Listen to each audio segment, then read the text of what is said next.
Hi, welcome back, everyone. The quick intro is basically we're here to have more conversations about unrehearsed futures and what the future holds. And this is the 19th of 20 conversations, and then we're going to take a mid-season break, which we'll speak about at the end. But yeah, the very little to say today, except that just keep coming back to these conversations and see the previous conversations if you can. They're all on the website. They've become an amazing tome of knowledge, provided one can sit through them and sift through them. And without further ado, Neil, thank you for being here. Ngeni, thank you for curating this, and take it away. Thank you, Jehan. Hi, everyone. And very excited to have you here again, as usual. Good to see some familiar faces. And yeah, so today's discussion, we're going to be talking with Neil Coppen about collaborative theatre making and participatory justice, or collaborative theatre making as participatory justice. Neil is a writer, director, and activist based in Durban, South Africa. In 2011, he was named the Standard Bank Young Artist for Drama and featured on the Mail and Guardian 200 Most Influential Young South Africans. More recently, Coppen has been awarded the Olive Schreiner Prize for Drama. Coppen's work has been performed internationally, and his plays are taught in schools and universities in South Africa and abroad. And some of his most acclaimed ones include Tin Bucket Drum, Tree Boy, Abnormal Loads, Is Bola Bola, and Newfoundland. And his all-female cast adaptation of George Orwell's Animal Farm toured the country for a substantial amount of time. And Neil has more recently served as a dramaturge for Canada's leading contemporary Indigenous dance company, and has recently also just worked on a reimagining of Hamlet for the Fugard Theatre in Cape Town. Those are kind of the professional directorial kind of plaudits. But the focus of today's discussion turns more towards Neil's kind of more recent substantial project, which is a company called Amphitheatre that is based outside of Durban. And we will learn a little more about the kind of work that they do and the kind of impulses that shape the kinds of, I guess, interventions that Amphitheatre is invested in making. But we thought that it would be interesting to kind of start us off with just a short clip that kind of gives us a little kind of background on what Amphitheatre does, and also the kind of glimpse at the kind of aesthetics, I guess, and what the work kind of looks like. So if you'll indulge us, I know it's a rather unusual way to start our process, but yeah, so this will be a couple of minutes, and then Neil, we will move on swiftly just after this. Thank you, Fulgini. Thank you.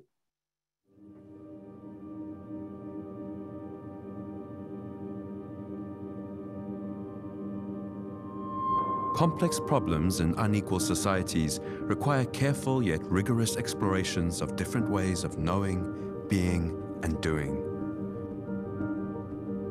When popular and political debates are polarized and filled with judgments, entangled livelihoods and marginalized voices are often ignored.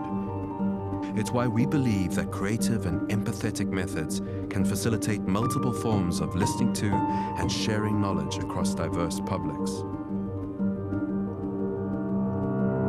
Amphitheatre is one such method.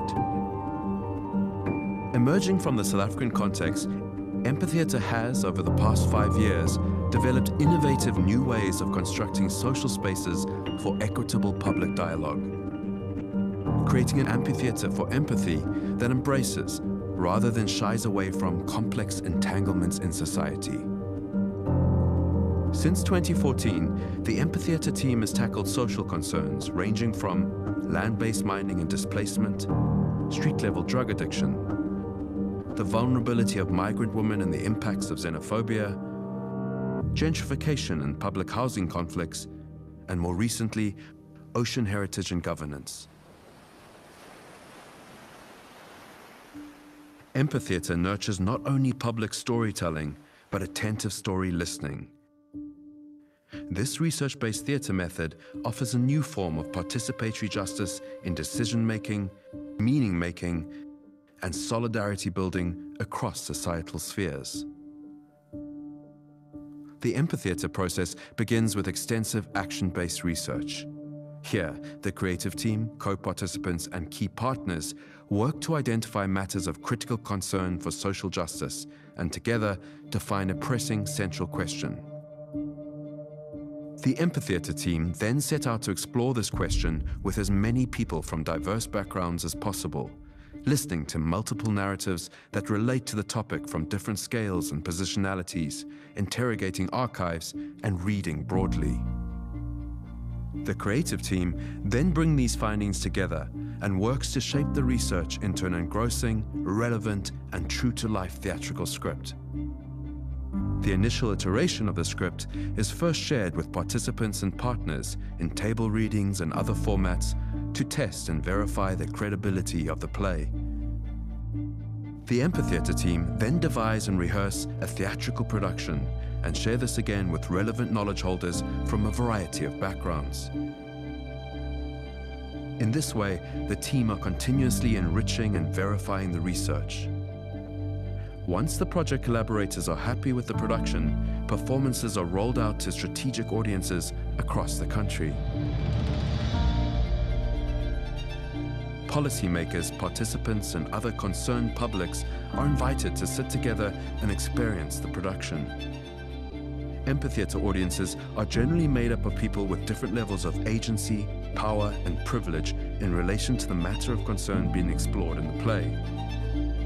Ideally, invited audience members should hold diverse, even conflicting views on the central concern represented.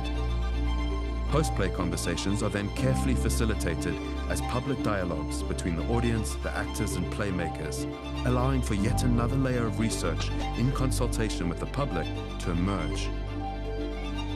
Since its inception, Amphitheatre productions have reached thousands of South Africans. With performances opening international conferences, community meetings, and theatre festivals.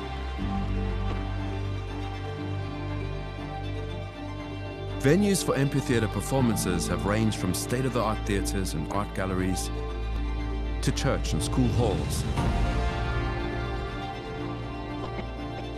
police stations, football fields, aquariums, rehabilitation centres, and homeless shelters.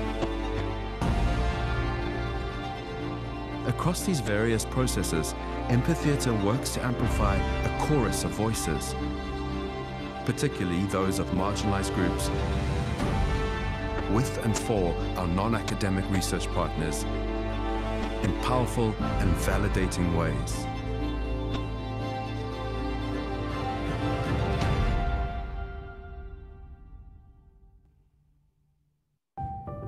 Moving forward, Amphitheatre is expanding into international policy dialogue as well as further grassroots engagement, aiming to deepen and enrich our ability to support democratic decision-making processes.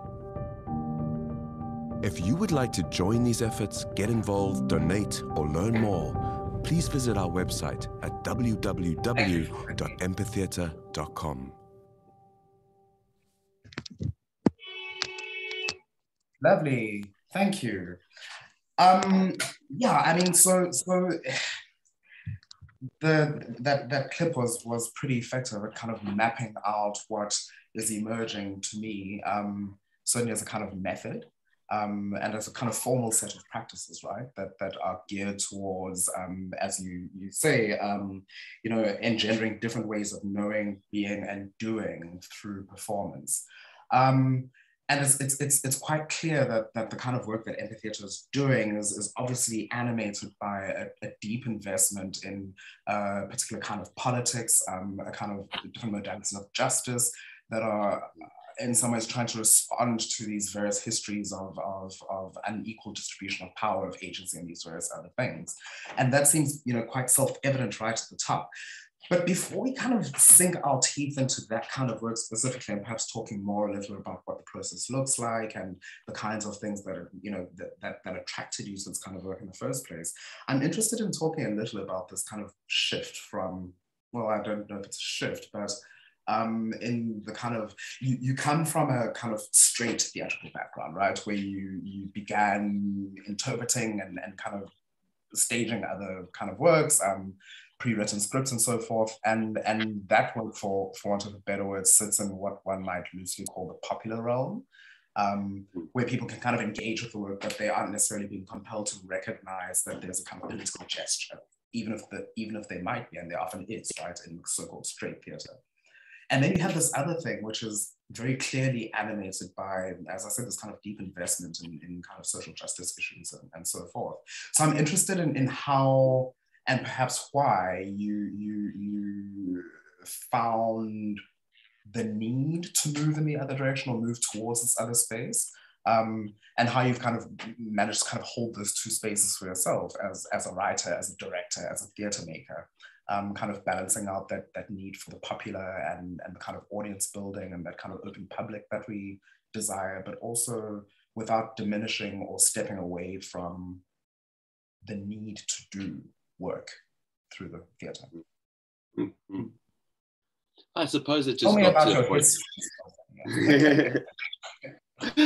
I think working in South Africa as a theatre maker, it gets to the point where you can't just do that festival circuit and the mainstream theatre scene and, I don't know, get away with it anymore. I felt like it was just such a limiting space. You were preaching to the converted, to a certain sector of society who could afford to come to the theatre in the first place and attend to it. It felt like you would go through all this work. I mean, my theatre making, in whatever format it's been, has always been extremely research-based. It would take 5 years of a gestation and research before I even, created what you might term my more popular theatre or mainstream theatre. So I was always doing that kind of accumulation of research, but then you would either get to tour to a theatre or 2 or 3 theatre festivals if you're lucky, and the play would also just die. It felt like a kind of, I couldn't go any further than that. And it was, again, who is in my audiences? Who is attending to this work? Who are we able to have conversations with here? And it felt like incredibly limiting and exclusionary, the kind of the mainstream theatre circuit scene. So yeah, there just became a point where I was like, if I want to remain in this world of storytelling, and storytelling to really feel like I'm learning from it all the time, as well as storytelling has been able to have a wider impact, and theatre being able to be a more accessible and democratic kind of conversational tool, it needed to shift. So I think that became very, very much, I something else, something needed to give. I was also doing a lot of work with what are deemed problematically community theatre groups, community theatre performers in Komashu and around KwaZulu-Natal. I was on a project called the Twist Project, where I was assigned to collaborate with different groups every year. And I was so excited by seeing what was going on there, and the incredible talent and storytelling abilities, and also this inherent need to address social concerns in all those works. But while attending them and being a part of all these processes and meeting all these group leaders and directors and theatre makers, it also became apparent that, like, when we're dealing with social concerns, how are we doing it? Are we necessarily imparting something new? I could see that there was some sort of new sort of collaboration that might be exciting, where we challenged each other around how we choose to articulate social concerns, and moving away from just the didactic or the polemical. And what would it mean if we really place research at the center of a process before the theatre making even begins? At the same time, I was doing my master's and understanding the kind of limits of academia and the frustrations of the academic world for me, in the sense that all this research happens, it ends up in a thesis and dies a horrible death on someone's desk or on a shelf somewhere after all of that work and all of that insight that's generated. And how can we take research and what other forms, how can we use storytelling as a form of kind of dissemination in where this research can really matter and count and really be accessible? You don't need a PhD to understand what the hell it's talking about. So all of these different strands started playing on my imagination. I was working with the most extraordinary performer, Pullman, who considers herself a sort of traditional healer, but using theatre and storytelling as her healing. I also met Dr. Dylan McGarry, who was a sociologist, has done his PhD in empathy and social sculpture. And all these forces kind of started coalescing, and we came up with some processes and started experimenting. And that just started growing and growing into a variety of different theatre projects and outputs. Oh, that's so exciting. Because one of the anxieties that I certainly feel as a practitioner who's based in academia is exactly this tension, right, between, I guess, the exercise of theatre making and performance making and all these other things as part of an intellectual kind of theoretical investigation of politics in the world. And as you say, somebody who's just recently completed a PhD too, I'm well aware of that anxiety of this thing sitting on the shelf. And I'm not keen for people to read it, right? I'm okay with that, but I'm also aware that there's this kind of extraordinary investment in knowledge production that ends up staying in relatively kind of limited circles or in limited spaces. And in many instances, as you pointed out earlier, we end up preaching to the choir too, right? So our work ends up perhaps not being as effective at addressing the very things that it's focused on as it might be. So I find this idea really exciting because for one thing, you kind of found a way to leverage that kind of space of the research and the kind of thoroughgoing investigative elements of what somebody like me would ordinarily do as their bread and butter, but you're using that as a stepping stone to producing a kind of work that is aesthetically and ethically grounded in a slightly different place. I'm really interested in how the actual company, right, ended up coming together. So you said that you met Dylan and Pullman, I think it was, right, Pullman, at some point. Yeah. How did the kind of thinking around the organization itself and kind of projects that you'd be drawn towards kind of come together? I'm interested in the kind of the formalization, I guess, of what is emerging as a method for you. Sure. I suppose the Pullman and I were working on a variety of projects, and like I've said, my theatre making's always been research based, and it takes a very long time. Often they're worlds outside of my own that demand a rigor and a far deeper understanding and a collaborative sense of storytelling in the way that I've never believed in the kind of master playwright, director, the hierarchies narrative that writing can only be a collective process for me.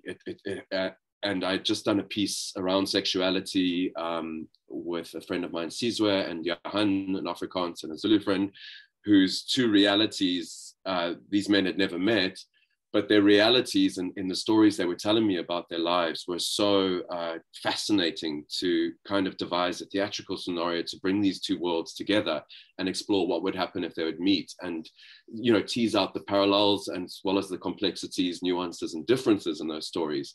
But I was using theatre making, the imaginary realm to then, explore what it would mean to put stories that ordinarily don't happen together or meet or collide in that way.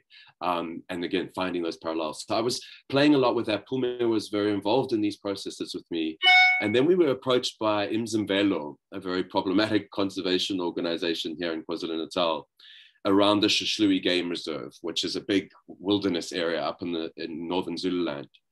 And the initial brief was, we hear you do theatre and you do research, but there's a community, the Fulani community that live up there on the border of on this wildlife game reserve.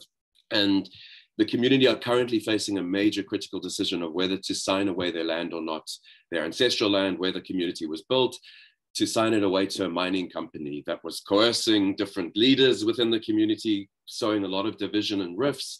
And this kind of decision was coming very soon where the community would have to make a collective decision to vote whether we move away from the land, give away our ancestral land for this giant coal mine to be built, or do we say no? And there was a lot of confusion, a lot of tension, a lot of violence starting to happen within the community. The Imzimvelo wildlife were putting a lot of pressure on the community to obviously say no. This is going to impact the wildlife and the national park. That will be if this mine comes. So there was a lot of complex different things happening there. And a community very much divided about what to do. Obviously, a mine seemed like an appetizing possibility around employment.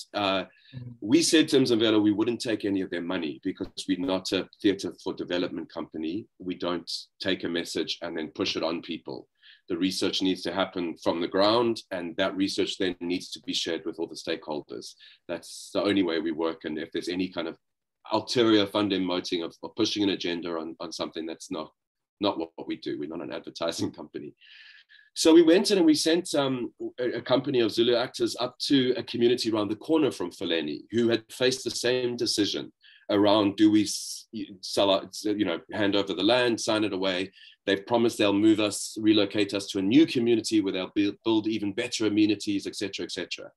And so we thought, let's just go do a case study with the actors living in that community, which is called Sumkele, not far from Fulani, and just listen to the stories about what happened. Did those promises from the mining company materialize, et cetera, et cetera? The actors obviously went to live there, gathered these stories, and we simply created a piece that tried to articulate all these different complexities. And we got the opportunity to perform that theatre piece in isiZulu at the final Big Indaba function out in a tent in a field for hundreds of community members. Again, it wasn't just about advocacy and pushing on don't vote for the mine, but looking at all the different complexities. We also understood that the more we interviewed about the wildlife park, obviously people were like, well, that's not an option for us either. That employs about 20 people where the mine's promising to employ 600. So there were so many different nuances and complexities that we needed to try and sum up in an hour-long theatre production. And we learned a lot of lessons by that, but also this production tended to have a really exciting impact on how people were thinking. And also theatre is the kind of form of conflict resolution, because what was happening was the community and how the mining companies work is they like to fracture and splinter that community. That's exactly what we've seen going on in the Wild Coast, and it's the story of the world. Divide and conquer. Sowing internal divisions, giving a chief a whole lot of money in the community, but that the rest of the people never see, or it never materializes into anything for them. And so, yeah, that was the challenge. And then we got to perform this, and it was so much more effective, obviously, than in a PowerPoint, but it also allowed the post-discussion to happen. And we know this about theatre and conflict resolution, is that rather than blaming your neighbor or talking more directly about people around you, you're able to articulate your frustration or thoughts by using the characters and the play itself as a scenario to describe those things. And again, we set a scenario of a mother who was stuck between two sons. One was for the mine, one was against. And it was this family drama modeled on Zulu radio plays that are very popular in the region. So we took a kind of popular form of dissemination, but really tried to subvert that from within with a much more complex look at these problems. And then asking the community at the end, what do you want? How do you want to, making that a much bigger discussion, forming a charter that was not based on what the wildlife company wanted or the mining company, but what did the people actually want? What's their vision for that community? And by playing with that kind of early project and seeing the results and seeing the effects and working with activists in the region and how exciting they found emotive storytelling like this and its power, a company kind of started forming. And I had been very interested after that in Wunga, this heroin drug that was exploding in KwaZulu-Natal at the time, in an unprecedented sort of way. And the next project we tackled was, well, let's look at Wunga. Let's try and understand street level drug addiction in KwaZulu-Natal. And that became another whole project. And so they started rolling on from that. And more lessons were acquired with each project we did, more exciting ways of evolving the methodology, the way of working, advocacy strategies and storytelling. And that's become the kind of journey we've been on for the last 5 or 6 years now. Oh, excellent. Thanks, Neil. So it's very clear that there's a range of different spaces, politics, I guess, social situations and scenarios that the method allows you to intervene in. And it's clear that the stories are kind of grounded in a close attention to things happening on the ground, to, kind of different communal experiences of these kind of difficult politics as they play out in the real world. So I guess I'm wondering how you arrive at the stories and make choices about which stories to tell and to investigate further. And also identifying the issues and communities where you conceive the work as needing to happen. Right. And I see, Jehan, you've popped a question into the chat, and that's absolutely something I'm interested in as well. And I'll ask you to give us that in a second. But if, yeah, we could just kind of quickly think about that quickly. Yeah, how do you arrive at the stories that you tell? I mean, is it a process of going out and just kind of recognizing that there are these issues broadly, or is it through kind of closer conversation with people who, you know, are more intimately related to you in your life that then open up to those other communities? Yeah. Constantly, I get the opportunity to constantly do workshop with young theatre makers and storytellers from all over KwaZulu-Natal and South Africa. And so one of the, I learned, it was an exercise we did in a Royal Court writing residency I was part of for some time. And it was a wonderful exercise of just like, what are the 5 most important things to you as young theatre makers, writers, the 5 most pressing concerns that you face right now in your community? And we write those down. Everyone gets a chance to say the 5 things that they feel most urgently need to be addressed or are impacting them or need to be discussed or unpacked further. And it becomes then, after we've listed all these things, we kind of do a short list of let's choose 5 now that we all collected, that the group collectively feels. And for example, the Wunga, the heroin project about street level drug addiction, in all the workshop I was doing, the number 1 problem at that time that was surfacing there was Wunga.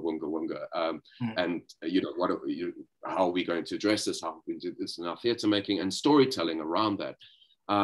That became a much bigger research project. You could also see it very tangibly in KwaZulu-Natal, where I live.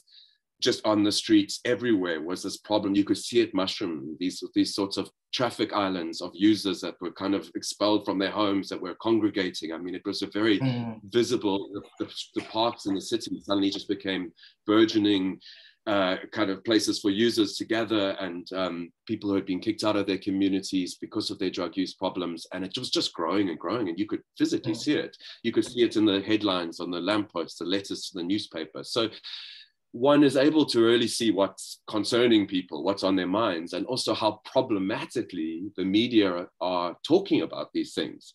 I did a kind of analysis at the time to try to see if this was a project maybe worth exploring further, of just the words the media were using around drug use in the city, and how they were kind of the amount of terminology that related users to zombies and werewolves and ghouls, and, you know, this apocalyptic narrative of really dehumanizing users further and further. So it takes a lot of different analysis. I mean, that was a project. Then I went to a KwaMashu theatre group and I said, does Wunga interest you and affect you? And is that something you would like to talk about in theatre? This group was like, of course, my neighbors, family members, everyone spoke very personally about how it was impacting them.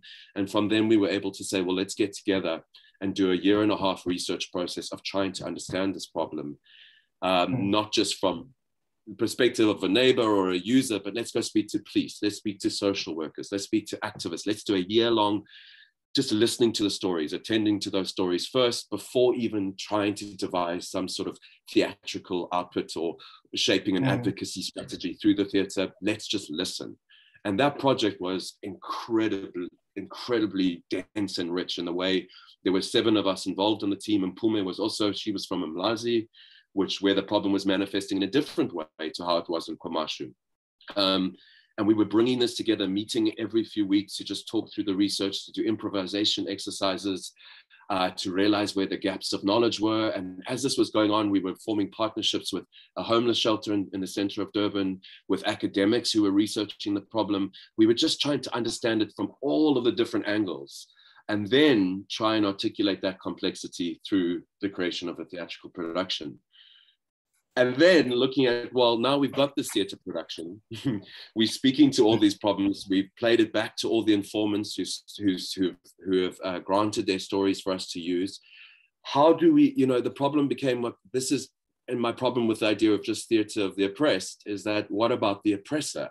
If we're not using theatre to actually challenge and change oppressive behaviors, then really how is transformation or change ever going to be possible through storytelling, unless we really trying to work at higher levels and not just preaching to the so-called converted, not just mirroring back people's realities as they are to them, because people will watch it and say, yeah, I know that's my story, and I feel honored that it's been seen and presented like this, but tell me something I don't know right now, you know? Yeah, what are the verbs? So the biggest challenge became, well, like, how can we start moving these stories then into spaces of power and agency to really impact how policy is made. And that Iwembo became a really exciting project in that we were invited to Parliament to perform it for the heads of, drug policy makers within government. It started climbing very high levels of power where this play was performed and unpacked. It was invited to drug conferences around the world in New York, where the play was used as a really fascinating and interesting kind of starting point for conversation. And that became really exciting to us. It was like, yeah, how do we move these stories into spaces where they need to be attended to and they can actually start shifting how people are defining their policies around. And that became, connecting to harm reduction strategies, et cetera, and the project just kept growing and changing the more and more research strands kind of emerged into it. So we might, I was approached by the Open Society around another project on corruption, where they were pairing theatre makers with journalists who were exposing corruption. The social housing, the project around gentrification in Cape Town and social housing boxes emerged out of that, for example, saying, pair up with a journalist who's exposing, and in this case, it was corruption within the Democratic, the Democratic Party in Cape Town around land and, the exclusionary practices and so kind of social segregation that from apartheid that had happened in city planning and was continuing. So that became the point of entry there. It's like reading the journalist research and then realizing, oh, there's definitely a sort of Amphitheatre project in this. So they come to us in different ways. But you certainly see what's in consciousness, what's in the news, what's on people's minds, and where the political acupuncture points, I think, that we need to kind of target become quite clear through the process of listening. Yeah, thank you.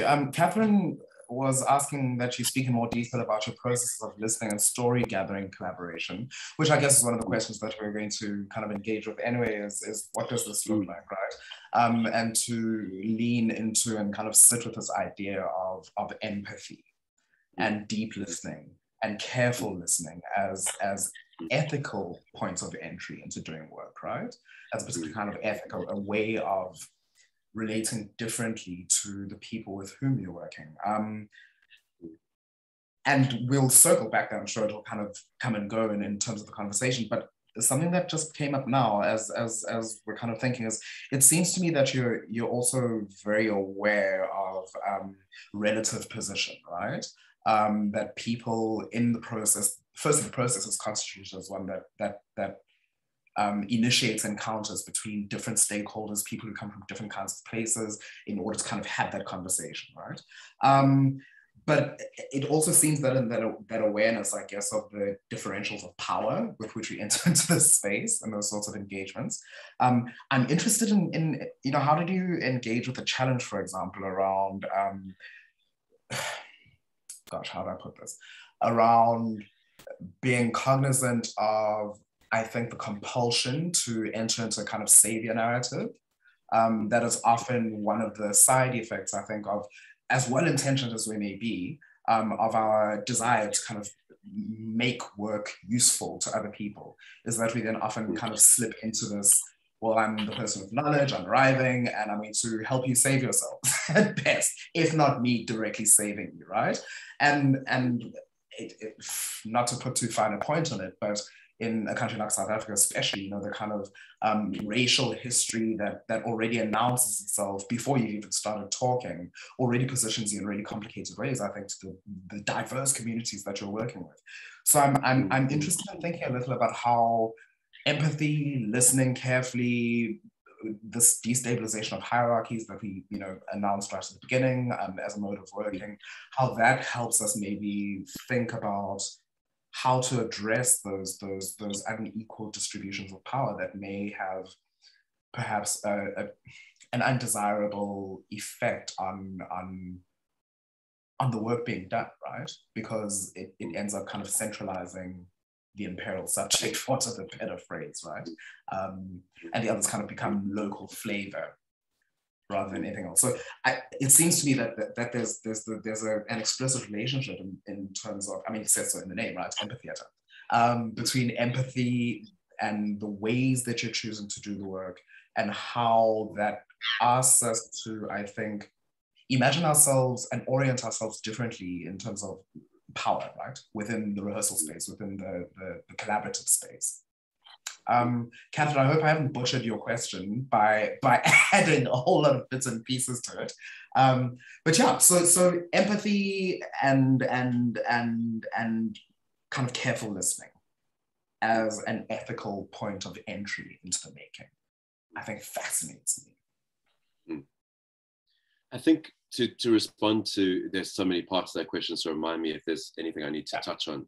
But to start with the kind of listening and positionalities of the team itself and acknowledging the powers, privileges, different forms of agency or not within the group, that's obviously essential starting point. It's why the production, like I say, is collectively researched by the team for around about a year or more before any semblance of a script or play idea happens.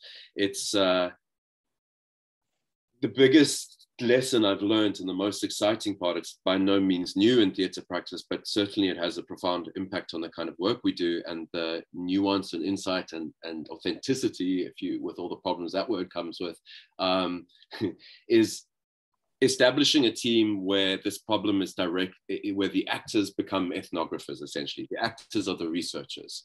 So the actors are involved from, and team members are involved from the research to the developing of the characters, to the strategizing of the story, play, plot, what the theatre production becomes. Obviously, in a production like a Wimble, I'm not going to go and interview people within KwaMashu and I want to understand about drug use and stuff like that. The KwaMashu actors had family members as a starting point, neighbors who were drug dealers, friends who were users, runners, that they could directly access and interview as a starting point. Dylan had access to the more academic kind of structures, doing his PhD, having done his PhD. He was able to do a postdoc within the Urban Future Center around drug use too. So he could enrich our understanding from a very academic, what's the latest research emerging in Durban and the city from that frame of reference. And Pullman she was interested in women in the police force, how they were dealing with this problem, women who are also mothers of sons who may be users, and how would that complexity manifest if you were forced to police this problem in a certain way, but then your own son is using and you discover that halfway through the story, and she has to readdress all the misconceptions and all the ways she's been, treating the problem and policing it by physically, there's a scene in the opening of the play where she catches a young user, her son's age, and forces him to eat his own stash, which is what a lot of users were telling us was happening in the police force at the time. And so we're able to look at it from all these different chorus of voices. And again, you can only do that if the actors are from within the community or the story you're exploring, have access to the language, the knowledge, the traditions, the cultural aspects. We couldn't begin to speak on behalf of that. My job is to more open up a space and a starting point for a conversation and try and hold all those different strands that are emerging, and together we collectively try and navigate how that should coalesce into a story. How do we condense a year of all this insane research into an hour-long experience that can begin to speak to those complexities? And that becomes a challenge. But I find the actors creating the characters themselves by virtue of listening to people that they will then embody and play in the production itself has such a profound effect on the work, on the authenticity of the way they hold those characters, of allowing us to avoid stereotypes or melodrama by imagining. Rather, this is a deep form of research where the actor themselves is acquiring that story and honoring that informant with the character they create and put on the stage. It creates a new sort of respect with how you portray that story and how you want to honor that person who's been prepared to be vulnerable and open themselves up to telling you their story. There's a lot of ethical complexities, of course, in this sort of work, as there is with any academic sort of research. We have a kind of code of conduct, a code of ethics that has been written.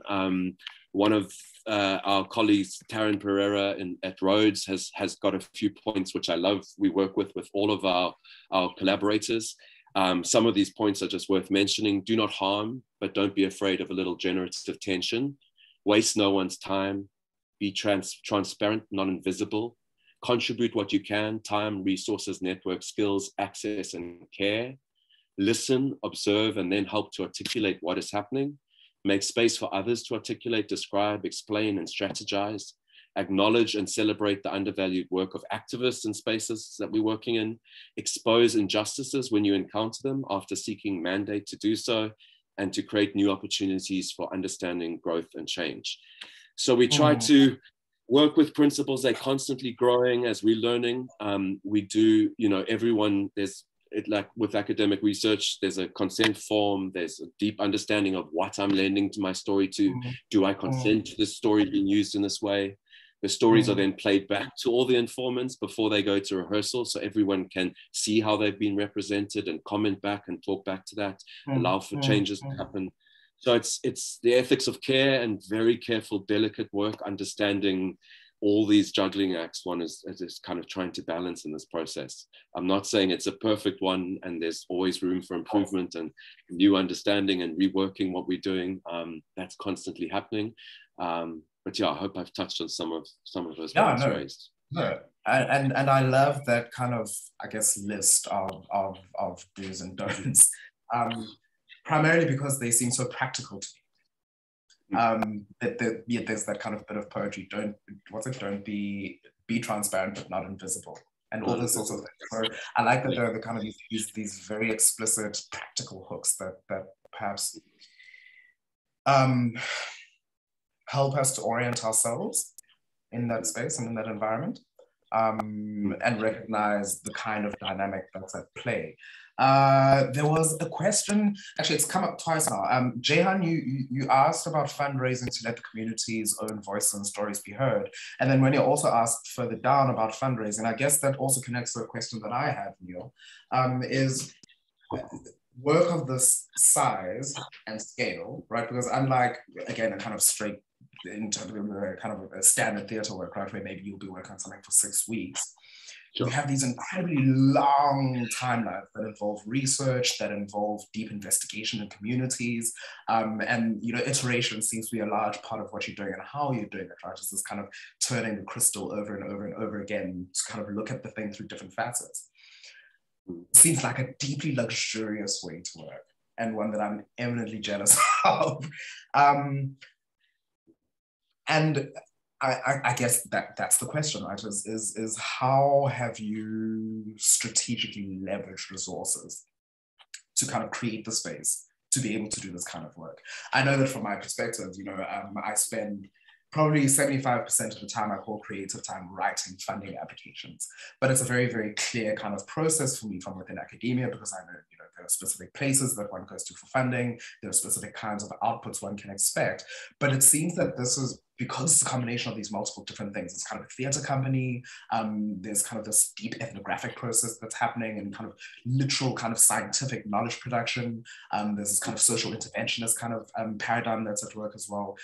Where the hell does one turn to find people to sell on the idea enough for them to be willing to firstly invest in the process, but also invest knowing that it's a process and they don't necessarily have an idea of what the product will be at the end?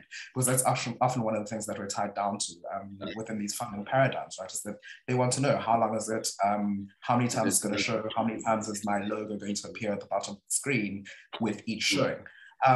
But you don't necessarily have a place or means to guarantee those kinds of nuts and bolts of the funding environment when you make these applications for funding. How do you make the work happen? And also, when you're very clear about that, you will not accept funding that is there about enforcing an agenda. I mean, we could get so much work if we work more as theatre for development, doing government's dirty health, you know, that kind of health, the theatre for education, health theatre, that kind of thing, where you handed the brochure of what needs to be imparted and find the way to articulate that and put that in performance. As I've mentioned, that is everything we don't do. We will say to anyone who's interested in sending us there, going, we will tell you after the research has been done within those different spaces, what's needed, not the other way around. And obviously funders with an agenda or a funding agenda where they want to know what the outcome, like I say too, we can never tell you what this will be. We can't tell you how long it will be, how many players, characters, what the story will be about until that period of research has been done and held by us. Only then are we able to articulate what the kind of artistic output will be. So you're right, it's a much longer process. And in this day and age where there's no funding for theatre work, where do you find funding to do this sort of work? And I've been amazed at the budgets, the research budgets that go into universities. I've never been very much embroiled in the academic world until more recently through these sorts of processes. And there's huge funding grants that come to universities. By doing this work without much funding in the beginning, universities have seen, and academia has seen, how vital this form of dissemination can be for research, in making research live beyond the limits of the library shelf in the university. So there's suddenly a lot of universities like the Urban Future Center, who's very dynamic in their thinking in KwaZulu-Natal here, who are restructuring budgets to make sure that Amphitheatre is a major part, because it meets a lot of their research mandates, but then it also comes with this beautiful idea of, well, then the research goes out and is able to speak, and we're able to get more research by doing the play and then listening to the stories that play generates. It's a constant iterative process of surfacing new stories, and so often stories that researchers at universities don't have access to. I mean, the actors and actors, I say, make the best ethnographers. Actors are naturally storytellers. The actors here in KwaZulu-Natal that we work with are the most extraordinary intuitive researchers, intuitive ethnographers. In how they're used to working anyway, by listening, by responding, by collecting and gathering these stories. So a lot of those skills are already there quite intuitively. So we tack on a lot now to universities through research grants, but we are approached saying, we're doing this piece on Warwick Junction, on informal traders down in Durban City. We would love for this information that surfaces over this, for Amphitheatre to be a very big part of our budget. And we're finding that increasingly now, people seeing the power of this work and including us in their budgets. Obviously, we fill out lots of funding applications. We're working with the One Ocean Hub on a kind of ocean governance project right now, which has been long running. There's been funding there from Strathclyde University that's put into ocean research, but we're doing the storytelling component of that. And so we factored it into that budget as kind of permanent employees now through Rhodes on a long Amphitheatre research project that's generating a whole lot of plays and different storytelling that's playing out in policy and conference spaces. So it's a hustle, I won't lie. It doesn't land on your lap. It's not like we just get to roll these things out. They take a lot of hustling. But the more people with agency and power within university systems and within academia that are understanding what this does to research, what this means for research, are really throwing their weight and clout behind it. And as a result, we're getting a whole lot more possibilities for expanding and doing this work. It's also a lifetime of funding applications, as running any theatre company is. The problem is the work around social justice work is obviously very critical of governments. So they're not too willing to jump behind it. And, it doesn't meet their mandates of nation building and all the things you need to tick on those boxes. And then organizations like the Open Society have been involved. We're trying to work with the US Embassy right now. Just any kind of bigger funding applications that are happening, we kind of jump onto. A lot of people send me stuff every day around, maybe you could tie in with this kind of thing. So it's a constant battle, and no one's kind of well off from it, but it's starting to happen a little easier, I think, the more we built up a kind of reputation. Yeah, and a community that recognizes the value of the work. I do want to note that we have crossed the 45-minute threshold, at which the official recording of the session concludes. But of course, we will continue. We have about another half hour in this part of the session, and then we have the water cooler chat afterwards. Amy. I wonder if you wouldn't mind just your question around process. You said, I'm curious about the expression